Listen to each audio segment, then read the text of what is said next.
Audiolibros Biblioteca 2, presenta La catacumba nueva. Autor, Arthur Conan Doyle.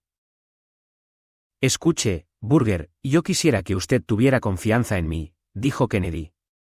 Los dos célebres estudiosos que se especializaban en las ruinas romanas, estaban sentados a solas en la confortable habitación de Kennedy, cuyas ventanas daban al corso. La noche era fría, y ambos habían acercado sus sillones a la imperfecta estufa italiana que creaba a su alrededor una zona más bien de ahogo, que de tibieza. Del lado de fuera, bajo las brillantes estrellas de un cielo invernal, se extendía la Roma moderna, con su larga doble hilera de focos eléctricos, los cafés brillantemente iluminados, los coches que pasaban veloces y una apretada muchedumbre desfilando por las aceras. Pero dentro, en el interior de aquella habitación suntuosa del rico y joven arqueólogo inglés, no se veía otra cosa que la Roma antigua. Frisos rajados y gastados por el tiempo colgaban de las paredes, y desde los ángulos asomaban los antiguos bustos grises de senadores y guerreros con sus cabezas de luchadores y sus rostros duros y crueles. En la mesa central, entre un revoltijo de inscripciones, fragmentos y adornos, se alzaba la célebre maqueta en que Kennedy había reconstruido las termas de Caracalla, obra que tanto interés y admiración despertó al ser expuesta en Berlín. Del techo colgaban ánforas y por la lujosa alfombra turca había desparramadas las más diversas rarezas. Y ni una sola de todas esas cosas carecía de la mayor inatacable autenticidad, aparte de su insuperable singularidad y valor, porque Kennedy, a pesar de que tenía poco más de 30 años, gozaba de celebridad europea en esta rama especial de investigaciones, sin contar con que disponía de esa abundancia de fondos que en ocasiones resulta un obstáculo fatal para las energías del estudioso, o que, cuando su inteligencia sigue con absoluta fidelidad el propósito que la guía, le proporciona ventajas enormes en la carrera hacia la fama. El capricho y el placer habían apartado frecuentemente a Kennedy de sus estudios, pero su inteligencia era agresiva y capaz de esfuerzos largos y concentrados, que terminaban en vivas reacciones de laxitud sensual. Su hermoso rostro de frente alta y blanca, su nariz agresiva y su boca algo blanda y sensual, constituían un índice justo de aquella transacción a que la energía y la debilidad habían llegado dentro de su persona. Su acompañante, Julius Burger, era hombre de un tipo muy distinto. Llevaba en sus venas una mezcla curiosa de sangre, el padre era alemán, y la madre italiana y le transmitieron las cualidades de solidez propias del norte, junto con un mayor atractivo y simpatía característicos del sur. Unos ojos azules teutónicos iluminaban su rostro moreno curtido por el sol y se elevaba por encima de ellos una frente cuadrada, maciza, con una orla de tupidos cabellos rubios que la enmarcaban. Su mandíbula de contorno fuerte y firme estaba completamente rasurada, dando con frecuencia ocasión a que su acompañante comentase lo mucho que hacía recordar a los antiguos bustos romanos que acechaban desde las sombras en los ángulos de su habitación.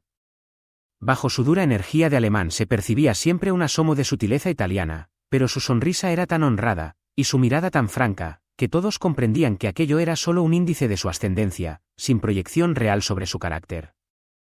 Por lo que se refiere a años y celebridad se encontraba a idéntico nivel que su compañero inglés, pero su vida y su tarea habían sido mucho más difíciles.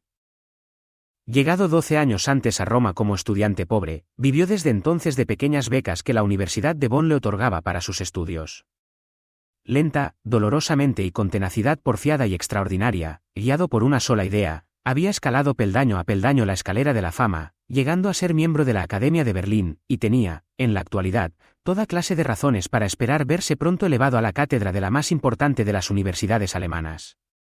Ahora bien, lo unilateral de sus actividades, si por un lado lo había elevado al mismo nivel que el rico y brillante investigador inglés, había hecho que quedase infinitamente por debajo de éste en todo lo que caía fuera del radio de su trabajo. Burger no dispuso nunca en sus estudios de un paréntesis que le permitiese cultivar el trato social. Únicamente cuando hablaba de temas que caían dentro de su especialidad, el rostro de Burger adquiría vida y expresión. En los demás momentos permanecía silencioso y molesto, con excesiva conciencia de sus propias limitaciones en otros temas más generales, y sentía impaciencia ante la cháchara sin importancia, que es un refugio convencional para todas aquellas personas que no tienen ninguna idea propia que expresar. A pesar de todo eso, Kennedy y Burger mantuvieron trato por espacio de algunos años, y al parecer ese trato maduró poco a poco hasta convertirse en una amistad de los dos rivales, de personalidad tan diferente. La base y el arranque de esa situación residían en que tanto el uno como el otro eran, dentro de su especialidad, los únicos de la generación joven con saber y entusiasmo suficientes para valorarse mutuamente. Su interés y sus actividades comunes los habían puesto en contacto, y ambos habían sentido la mutua atracción de su propio saber. Este hecho se había ido luego completando con otros detalles. A Kennedy le divertían la franqueza y la sencillez de su rival, y Burger, en cambio, se había sentido fascinado por la brillantez y vivacidad que habían convertido a Kennedy en uno de los hombres más populares entre la alta sociedad romana. Digo que le habían convertido, porque, en ese preciso momento, el joven inglés estaba algo oscurecido por una nube. Un asunto amoroso, que nunca llegó a saberse con todos sus detalles, pareció descubrir en Kennedy una falta de corazón y una dureza de sentimiento que sorprendieron desagradablemente a muchos de sus amigos. Ahora bien, dentro de los círculos de estudiosos y de artistas solterones, en los que el inglés prefería desplazarse, no existía, sobre estos asuntos, un código de honor muy severo, y aunque más de una cabeza se moviese con expresión de desagrado o más de unos hombros se encogiesen al referirse a la fuga de dos y al regreso de uno solo, el sentimiento general era probablemente de simple curiosidad y quizá de envidia, más bien que de censura. Escuche, Burger, yo querría que usted tuviese confianza en mí, dijo Kennedy, mirando con dura expresión el plácido semblante de su compañero. Al decir estas palabras con un vaivén de su mano señaló hacia una alfombra extendida en el suelo. Encima de ella había una canastilla, larga y de poca profundidad, de las que se usan en la campaña para la fruta y que están hechas de mimbre ligero. Dentro de la canastilla se amontonaba un revoltijo de cosas, baldosines con rótulos, inscripciones rotas, mosaicos agrietados, papiros desgarrados, herrumbrosos adornos de metal, que para el profano producían la sensación de haber sido sacados de un cajón de basura, pero en los que un especialista habría reconocido rápidamente la condición de únicos en su clase. Aquel montón de objetos variados contenidos en la canastilla de mimbre, proporcionaba justo uno de los eslabones que faltaban en la cadena del desenvolvimiento social, y ya es sabido que los estudiosos sienten vivísimo interés por esa clase de eslabones perdidos. Quien los había traído era el alemán, y el inglés los contemplaba con ojos de hambriento. Mientras Burger encendía con lentitud un cigarro, Kennedy prosiguió. Yo no quiero inmiscuirme en este hallazgo suyo, pero sí que me agradaría oírle hablar sobre él. Se trata, evidentemente, de un descubrimiento de máxima importancia. Estas inscripciones producirán sensación por toda Europa. Por cada uno de los objetos que hay aquí se encuentran allí millones, dijo el alemán. Abundan tanto, que darían materia para que una docena de sabios dedicasen toda su vida a su estudio y se crearan así una reputación tan sólida como el castillo de Angelo. Kennedy permaneció meditando con la frente contraída y los dedos jugueteando en su largo y rubio bigote. Por último dijo, Burger, usted mismo se ha delatado. Esas palabras suyas solo pueden referirse a una cosa. Usted ha descubierto una catacumba nueva.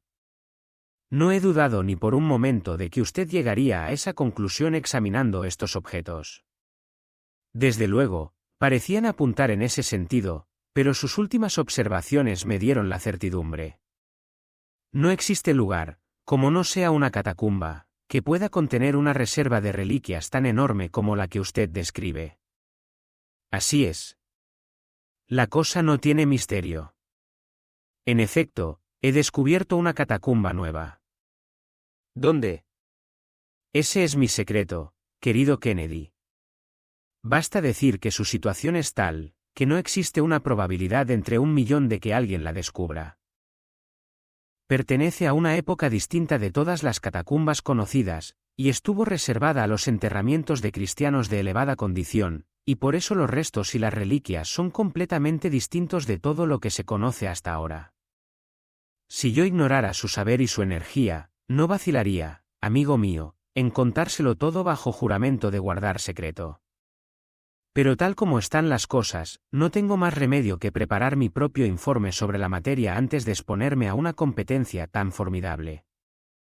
Kennedy amaba su especialidad con un amor que llegaba casi a la monomanía, con un amor al que se mantenía fiel en medio de todas las distracciones que se le brindan a un joven rico y disoluto. Era ambicioso, pero su ambición resultaba cosa secundaria, frente al simple gozo abstracto y al interés en todo aquello que guardaba relación con la vida y la historia antigua de Roma. Anhelaba ya el ver con sus propios ojos este nuevo mundo subterráneo que su compañero había descubierto, y dijo con vivacidad.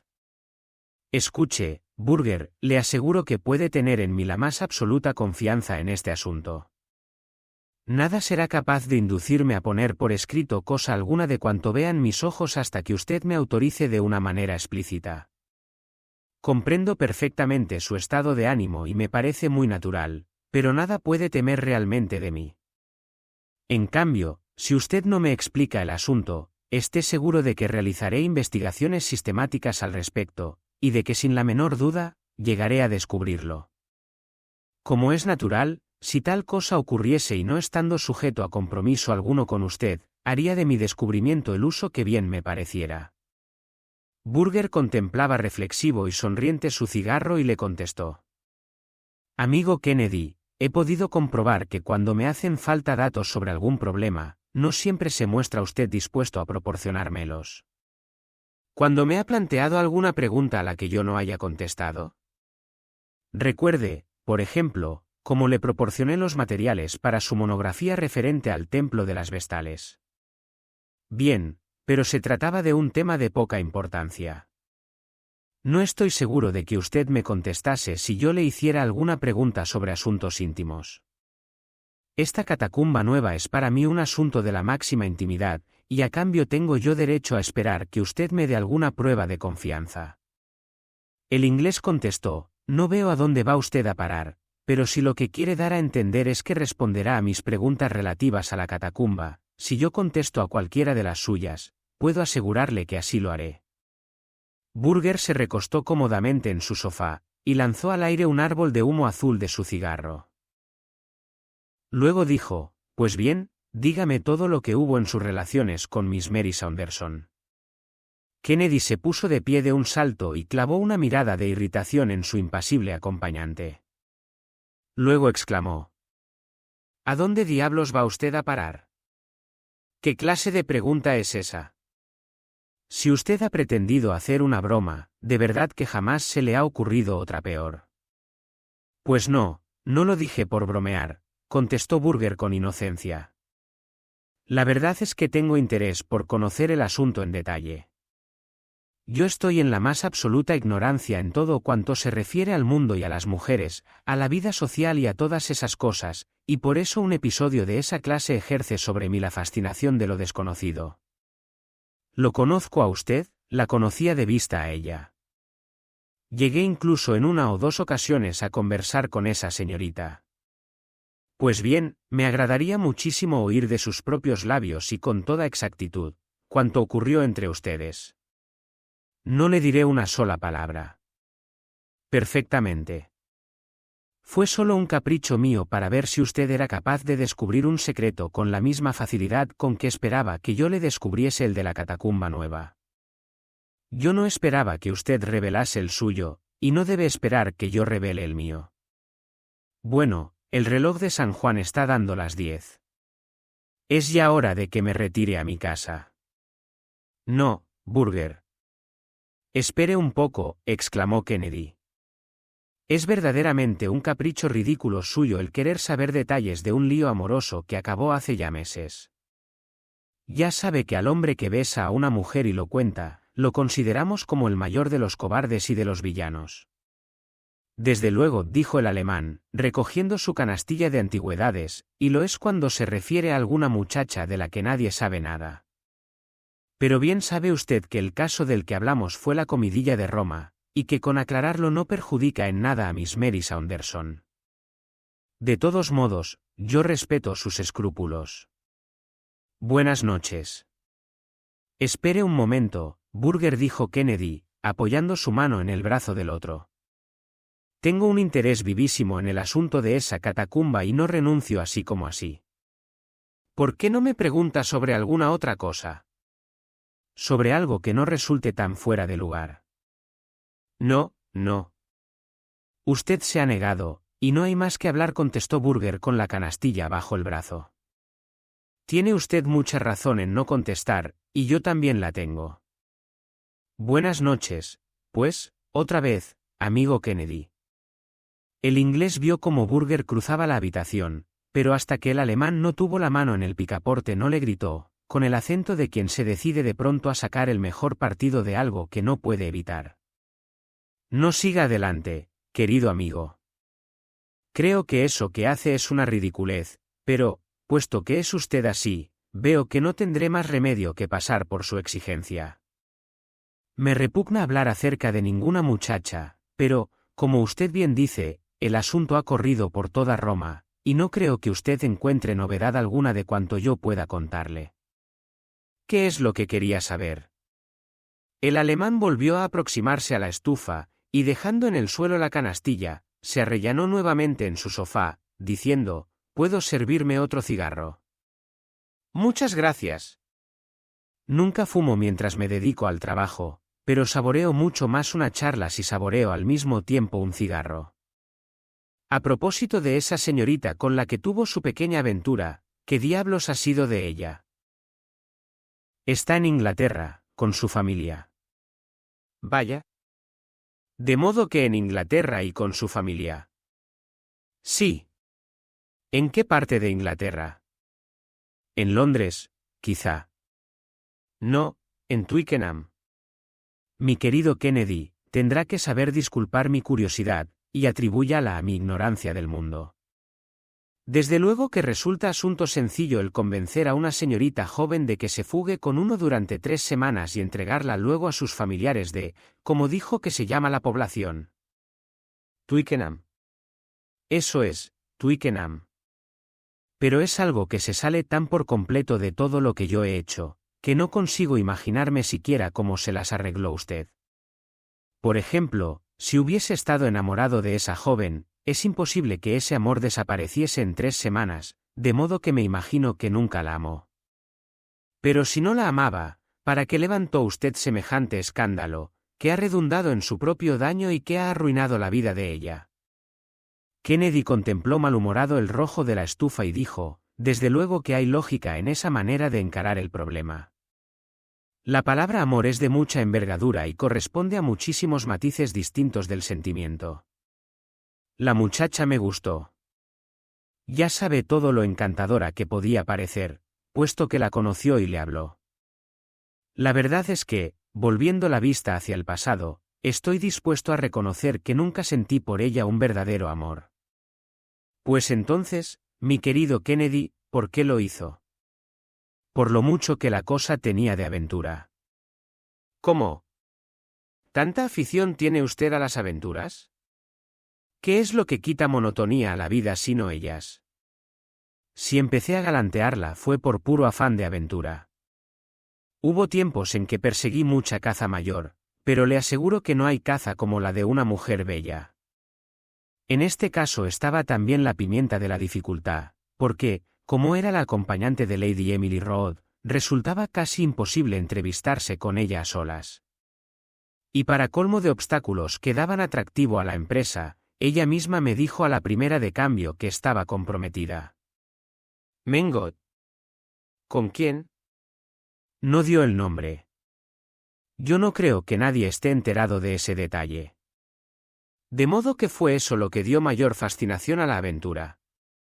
La salpimentó, por lo menos. ¿No opina usted lo mismo? Le vuelvo a decir que yo estoy en ayunas en esos asuntos. Mi querido camarada, usted puede recordar por lo menos que la manzana que hurtó del huerto de su vecino le pareció siempre más apetitosa que la del suyo propio. Y después de eso, me encontré con que ella me quiso. ¿Así? ¿De sopetón? Oh, no. Me llevó por lo menos 3 meses de labor de zapa y ataque. Pero la conquisté, por fin. La muchacha comprendió que el estado de separación judicial en que me encuentro con respecto a mi esposa, me imposibilitaba para entrar con ella por el camino legal. Pero se fugó conmigo, a pesar de todo, y mientras duró la aventura lo pasamos estupendamente. Pero ¿y el otro? Kennedy se encogió de hombros, y contestó. Yo creo que es un caso de supervivencia de los mejores. Si él hubiese sido el mejor de los dos, ella no lo habría abandonado. Pero basta ya del tema, porque ha llegado a hastiarme. Solo otra pregunta, ¿cómo se desembarazó de ella a las 3 semanas? En ese tiempo, como usted comprenderá, ya había bajado un poco nuestra temperatura. Ella se negó a regresar a Roma, no queriendo reanudar el trato con quienes la conocían. Pues bien, Roma es una cosa indispensable para mí, y ya me dominaba la nostalgia de volver a mis tareas. Como verá, existía una razón potente para separarnos. Aparte de eso, y cuando estábamos en Londres, su anciano padre se presentó en el hotel, y tuvimos una escena desagradable. Total, que la aventura tomó el peor cariz, y yo me alegré de darla por terminada, aunque al principio eché terriblemente de menos a la muchacha. Bien, ya está. Cuento con que usted no repetirá ni una palabra de lo que acabo de contarle. Ni en sueños se me ocurriría tal cosa, Kennedy. Pero todo eso me ha interesado mucho, porque me proporciona una visión de las cosas completamente distinta de la que yo acostumbro, debido a que conozco poco la vida. Y después de eso, querrá que yo le hable de mi catacumba nueva. No merece la pena de que yo trate de describírsela, porque con mis datos verbales jamás llegaría usted a encontrarla. Lo único que viene al caso es que le lleve a ella. Sería una cosa magnífica. ¿Cuándo le gustaría ir? Cuanto antes, mejor. Me muero por visitarla. Pues bien, hace una noche espléndida, aunque un poquitín fría. Podemos emprender la excursión dentro de una hora. Es preciso que adoptemos toda clase de precauciones para que el descubrimiento no trascienda de nosotros dos. Si alguien nos viera salir en pareja a explorar, sospecharía que algo está en marcha. Desde luego, contestó Kennedy. Toda precaución es poca. ¿Queda lejos? A unas millas de aquí. ¿No será mucha distancia para hacerla a pie? Al contrario, podemos ir paseando sin dificultad. Entonces, eso es lo mejor. Si un cochero nos dejara anoche cerrada en algún sitio solitario, le entrarían recelos. Así es. Creo que lo mejor que podemos hacer es citarnos para las 12 de la noche en la puerta de la Vía Apia. Yo necesito regresar a mi domicilio para proveerme de cerillas, velas y todo lo demás. Magnífico, Burger. Es usted verdaderamente amable en acceder a revelarme este secreto, y le prometo no escribir nada al respecto hasta después de que haya publicado su memoria. Hasta luego, pues. A las 12 me encontrará en la puerta.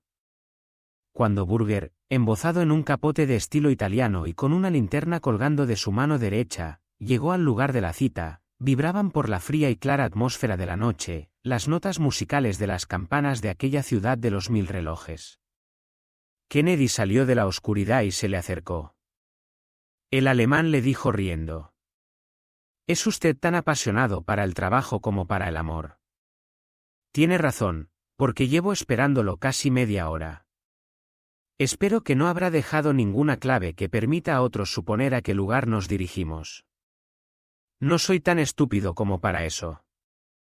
Además, el frío se me ha metido hasta los huesos. Vamos andando, Burger, y entremos en calor con una rápida caminata. Las pisadas de ambos resonaban ágiles sobre el tosco pavimento de piedra de la lamentable vía, único resto que queda de la carretera más célebre del mundo.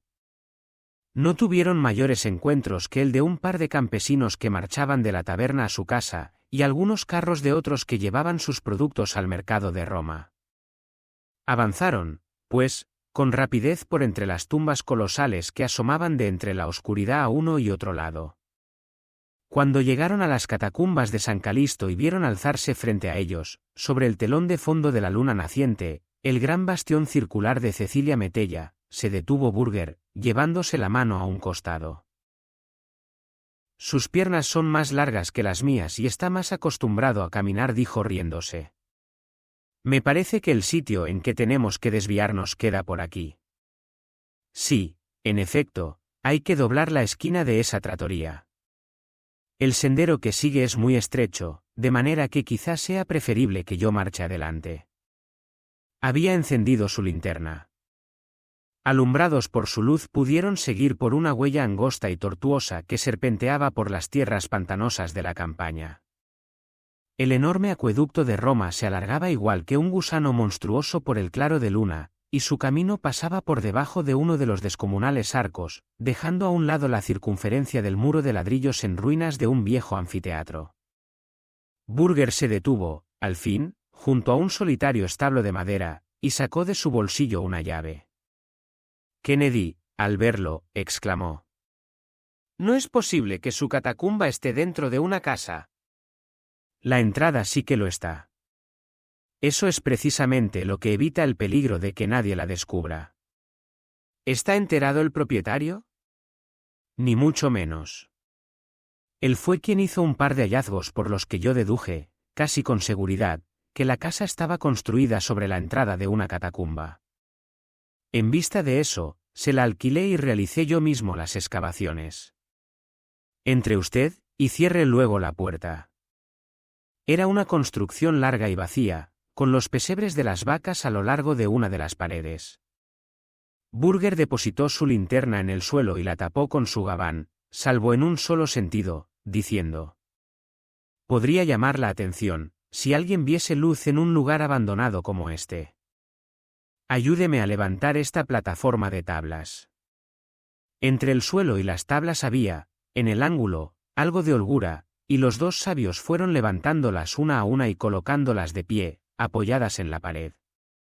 Se veía en el fondo una abertura cuadrada y una escalera de piedra antigua, por la que se descendía a las profundidades de la caverna. «Tenga cuidado», gritó Burger, al ver que Kennedy, aguijoneado por la impaciencia, se lanzaba escaleras abajo. «Es una verdadera madriguera de conejos, y quien se extravíe en su interior, tiene 100 probabilidades contra una de quedarse dentro. Espere a que yo traiga la luz». «Si tan complicada es, ¿cómo se las arregla para orientarse?» «Pasé al principio verdaderos momentos de angustia, pero poco a poco he aprendido a ir y venir con seguridad. Las galerías están construidas con cierto sistema, pero una persona desorientada y sin luz no sabría salir. Aún ahora llevo mis prevenciones hasta el punto de que, cuando me adentro mucho, voy soltando un rollo de cable fino. Usted mismo puede ver, desde donde está, que la cosa es complicada. Pues bien, cada uno de esos pasillos se divide y subdivide en una docena más antes de las próximas 100 yardas. Habían bajado unos 20 pies desde el nivel de los establos y se encontraban dentro de una cámara cuadrada, excavada en la blanda piedra caliza. La linterna proyectaba sobre las agrietadas paredes una luz oscilante, intensa en el suelo y débil en lo alto. De este centro común irradiaban negras bocas en todas las direcciones. Burger dijo: «Sígame de cerca, amigo mío.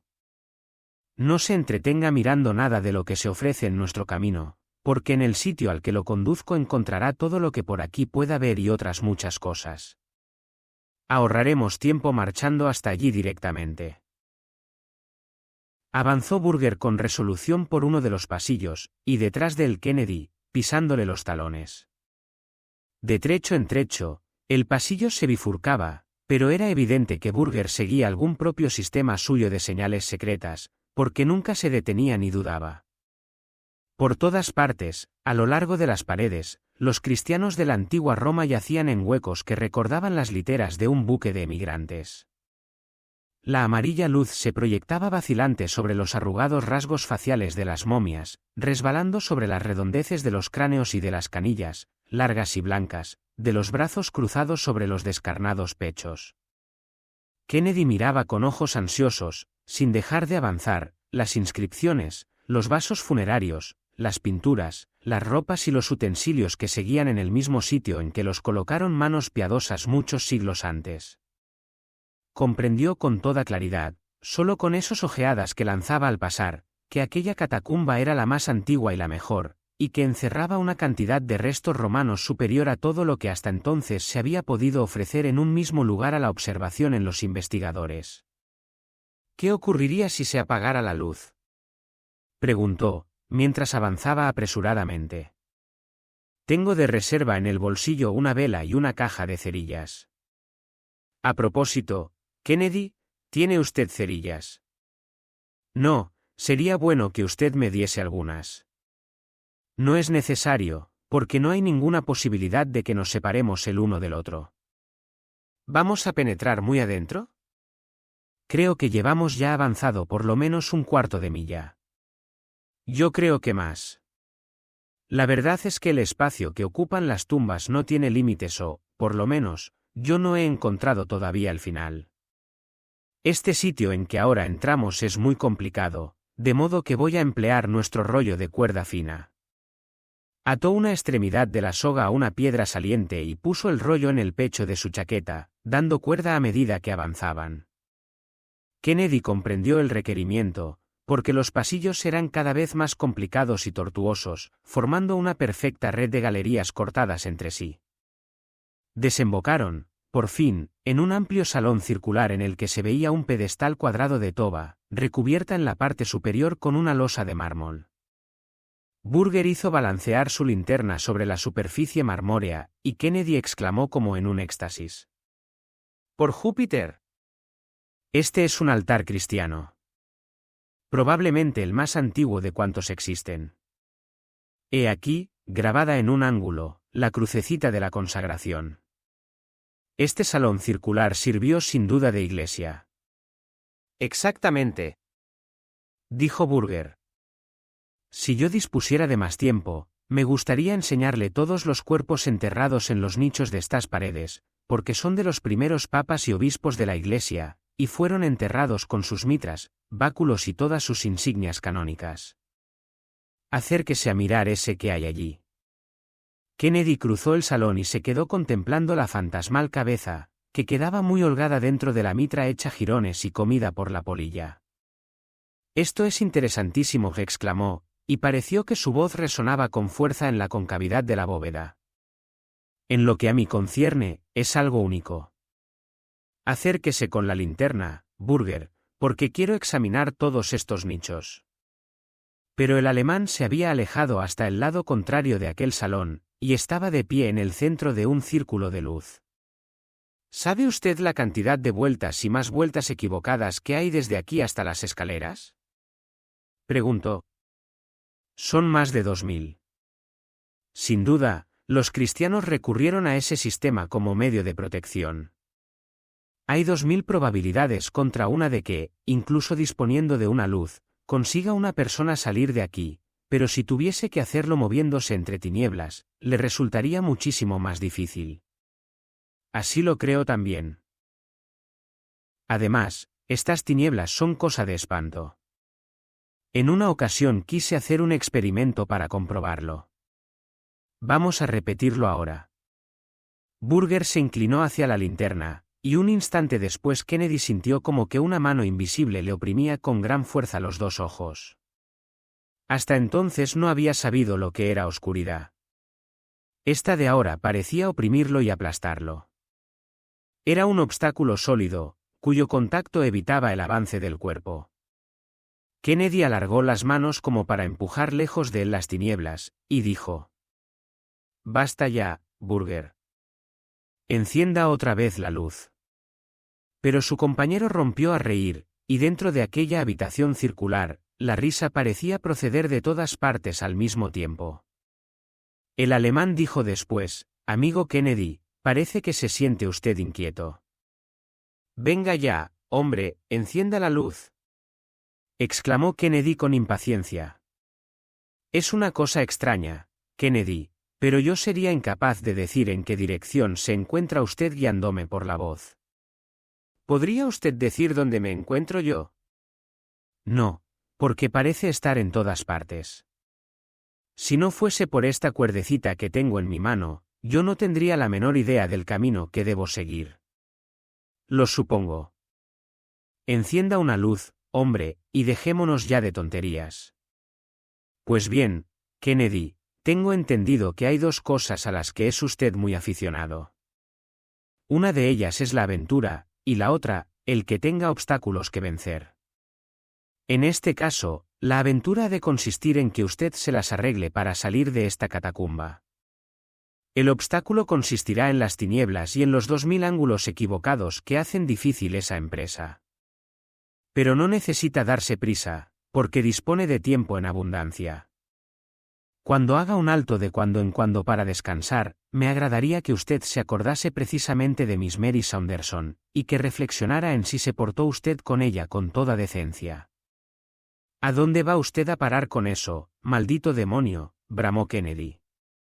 Había empezado a correr de un lado para otro, moviéndose en pequeños círculos y aferrándose con ambas manos a la sólida oscuridad. Adiós, dijo la voz burlona, ya desde alguna distancia. Kennedy, basándome en su misma exposición del asunto, la verdad es que no creo que usted hizo lo que debía en lo relativo a esa muchacha.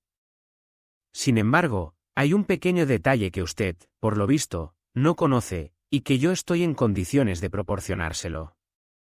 Miss Saunderson estaba comprometida para casarse con un pobre diablo, con un desgarbado investigador que se llamaba Julius Burger. Se oyó en alguna parte un rozamiento, un vago sonido de un pie que golpeaba en una piedra, y de pronto cayó el silencio sobre aquella iglesia cristiana de la antigüedad. Fue un silencio estancado, abrumador, que envolvió por todas partes a Kennedy, lo mismo que el agua envuelve a un hombre que se está ahogando. Unos 2 meses después corrió por toda la prensa europea el siguiente relato. El descubrimiento de la Catacumba Nueva de Roma es uno de los más interesantes entre los de los últimos años. La catacumba se encuentra situada a alguna distancia, hacia el oriente, de las conocidas bóvedas de San Calisto. El hallazgo de este importante lugar de enterramientos, extraordinariamente rico en interesantísimos restos de los primeros tiempos del cristianismo, se debe a la energía e inteligencia del joven especialista alemán Dr. Julius Burger, que se está colocando rápidamente en primer lugar como técnico en los temas de la Roma antigua. Aunque el Dr. Burger haya sido el primero en llevar al público la noticia de su descubrimiento, parece que otro aventurero con menos suerte se le adelantó. Unos meses atrás desapareció repentinamente de las habitaciones que ocupaba en el Corso, el conocido investigador inglés Mr. Kennedy. Se hicieron conjeturas asociando esa desaparición con el escándalo social que tuvo lugar poco antes, suponiéndose que se habría visto por ello impulsado a abandonar Roma. Por lo que ahora se ve, dicho señor fue víctima del fervoroso amor a la arqueología, que lo había elevado a un plano distinguido entre los investigadores actuales. Su cadáver ha sido descubierto en el corazón de la Catacumba Nueva, y del estado de sus pies y de sus botas se deduce que caminó días y días por los tortuosos pasillos que hacen de estas tumbas subterráneas un lugar peligroso para los exploradores. Por lo que se ha podido comprobar, el muerto, llevado de una temeridad inexplicable, se metió en aquel laberinto sin llevar consigo velas ni cerillas, de modo que su lamentable desgracia fue un resultado lógico de su propia precipitación. Lo más doloroso del caso es que el Dr. Julius Burger era íntimo amigo del difunto, por lo que su júbilo ante el extraordinario descubrimiento que ha tenido la suerte de hacer se ha visto grandemente mellado por el espantoso final de su camarada y compañero de trabajos.